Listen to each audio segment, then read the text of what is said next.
Welcome to Thursday morning at the lab. We're continuing to take apart bits and pieces from this 300ZX here. A little bit to look at. Oil system stuff and things.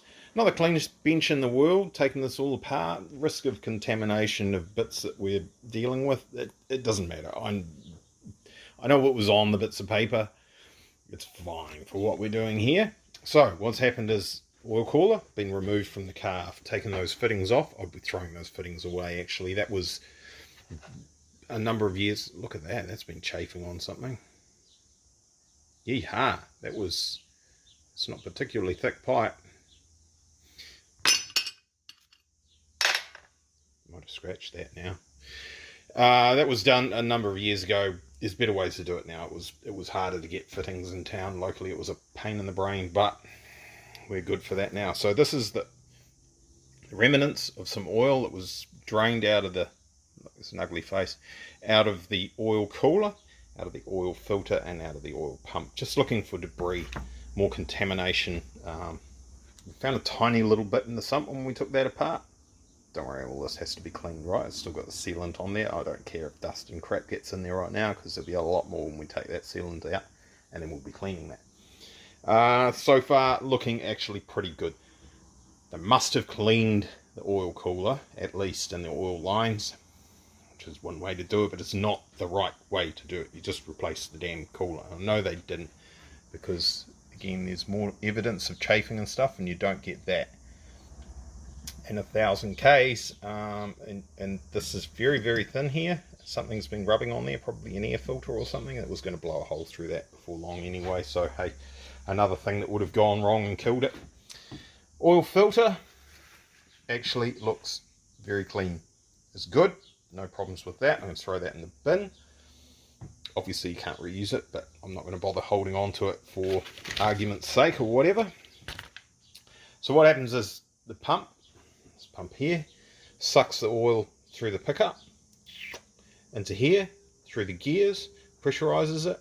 There's a bleed off valve here, which goes back actually into the intake side of the oil pump. So if the pressure's too high, this lets it go, recircs it around. So it's right. What comes out goes into this port here, goes along through the block, goes into here, then goes through the oil cooler via this port here. It tees off. I made a mistake yesterday.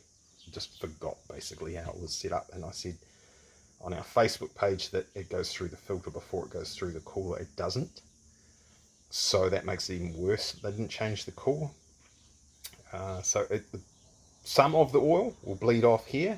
I'm not sure if it's a vernotherm or just a pressure valve here. So some systems will let the oil through when it's hot at high enough pressure, and some systems based purely on pressure. I'm not sure exactly what's inside there, can't remember. Can't be bothered looking up the manual, which probably will tell us. Either way, some of the oil that comes through here goes off through the cooler, through crappy fittings, through the cooler, goes straight back into the sump through that port there. Doesn't go into the oil system, just goes back into the sump, cools it down, puts it back there. The rest of the oil that's not going through the cooler and being bled off, that goes through there. It goes through the outside of the oil filter, which is around here, pushes through that way, through the paper, which is why we're looking at this side of it, comes out here, which is this port here, goes back up through this tube, we'll call it, port, whatever, orifice, and goes back into the block through there and into the oil system, into the bearings, camshafts, and all that sort of carry on. So, that aside, let's have a look at this oil pump that they've installed on the car. I'm assuming the original one was trashed. Assuming is a bad thing to do, but that's the best that we've got, right? I haven't spoken with these guys directly.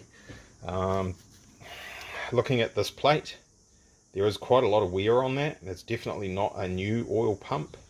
You can resurface that. You can put that on a linisher or whatever, and or a piece of glass and some wet and dry, resurface it to get rid of any defects. It's quite a, you can hear it, quite a deep groove cut into that. It's not going to be the best oil pump in the world, that's for sure. but it'll work.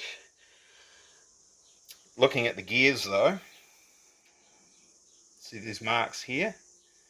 This engine is sat with water, condensation or water or whatever, in the oil, or not had an oil change for a long time and then sat forever, and it's created corrosion on a critical face for the gears, and that's not good.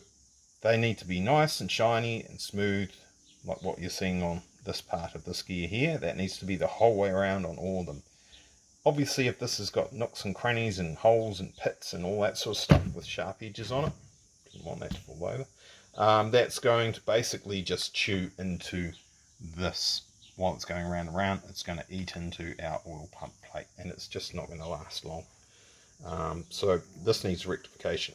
We either need to put a new oil pump in there, or we need to put these gears in surface grinder, take off the surface of them front and back, and machine this down to take into account what we've taken off there, to make sure the clearances are correct, and reface this, at which point it's probably cheaper. I'll look and see what the prices are.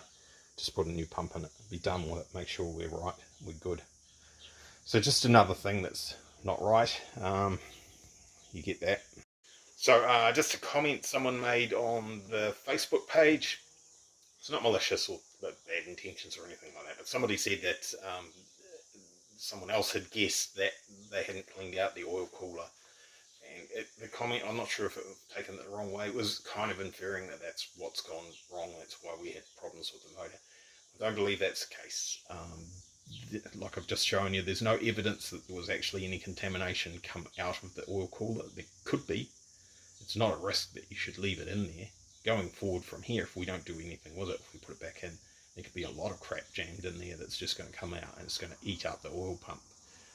And eventually the oil pump's going to die, and then shrapnel goes through to the filter clogs up to the point where it just bypasses the filter, it doesn't go through there anymore. That's what the little ports are for.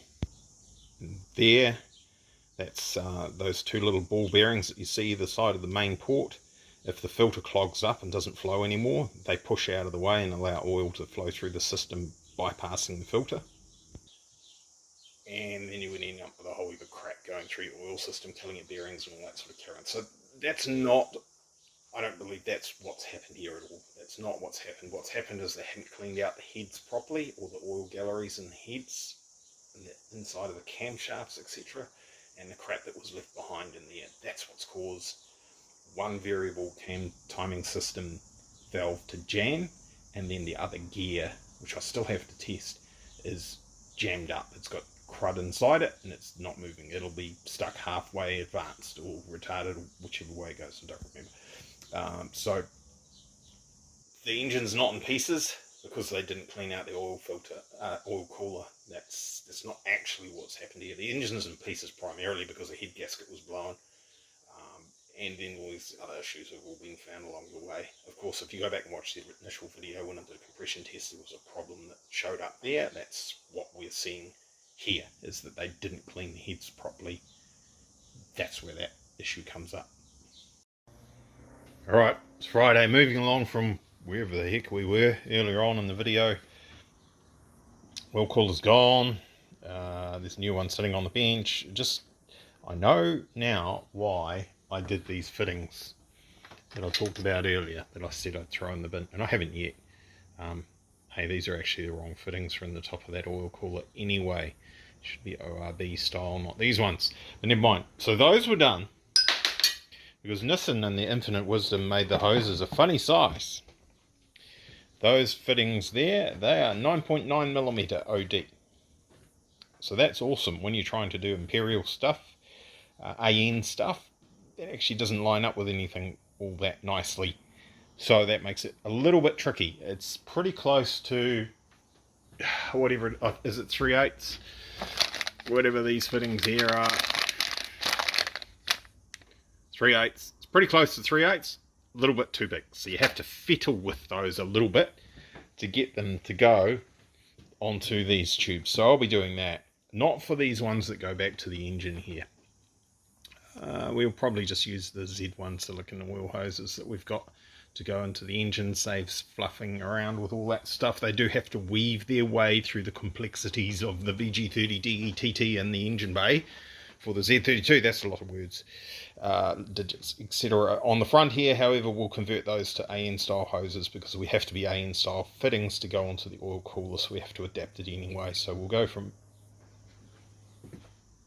there it is over there, blanked off, see, so we don't get dirt and stuff. AN10 from there, and we'll step it down to either AN8 or AN6. It won't matter either way. This is halfway in between the two, and the flow is decided by the pressure valve in the oil filter tree, we'll call it, which is cleaned, and then one of these boxes here. So anyway, moving along to something else. These here, I made these a long time ago before you could buy them, and they're quite rough. This is, I don't know when I made these, over 10 years ago. Fluffing around with those, and the ports were put on there for recirculating the blow-off valve air back into the system. Never got used, but they were put on there just in case. And as you might be able to see if we can get some focus, after all these years the rubber started to perish a little bit. Look at that, see, I've just destroyed that just by pushing on that. So we don't want that coming off. That's unfiltered air if that comes off, and also that bung can then go wherever, through here and off to the turbocharger and destroy turbochargers. So as soon as we don't use these ports, I'll be chopping those off and tidying that up, patching over that as best as possible, rather than just making complete new pipes. I could do, but it's kind of a waste of materials. I'll just put a small patch over the top of each of those and get rid of those and give us a bit more space in the front end here, because as you saw earlier on, she's quite jam-packed in there once everything's in there. Just like that. See, no need to get super carried away with it. It's a, what are we going to say it is? A repair, not an upgrade. It's not done to make it lighter or look prettier. Just to get those things out of the way. They're under there, you can't see them.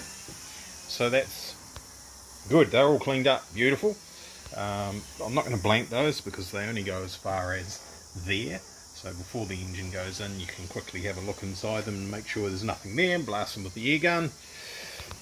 It's nearly 4 o'clock on a Friday. That might be enough for today. I think it is. Right, thanks for watching. Cheers, bye.